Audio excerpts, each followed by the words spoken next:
دادو میں 21 اور 22 نومبر کے درمیان شب ایک نابالغ لڑکی کو سنسار کر دیا گیا۔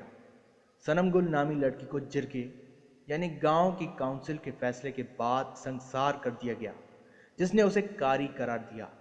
یہ سانحہ ضلع دادو کے جوہی کے علاقے میں واہی پانڈی میں پیش آیا۔ اطلاعات کے مطابق علاقے کی پولیس نے اس کے والد، ایک رشتہ دار اور 4 دیگر افراد کو گرفتار کیا ہے اور پاکستان دفاع 303، 201، بی 120 کے تحت FIR درج کی ہے۔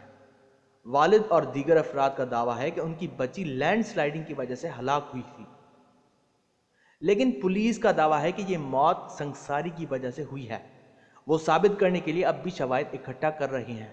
اس خبر کی روشنی میں سوشل میڈیا نے PTI کے ایک عہدیدار کے بیٹے سردار یار محمد رند، جو PTI کے بلوچ باب کے سربراہ بھی ہیں، پر ان کا الزام عائد کیا اور ان سے احتساب کرنے کا مطالبہ کیا۔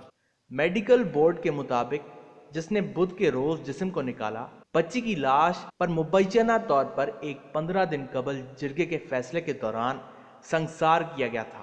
اس کی گردن اور چہرے پر زخم پڑا تھا اور ناک، سر اور دھڑ پر گہری چوٹیں تھیں۔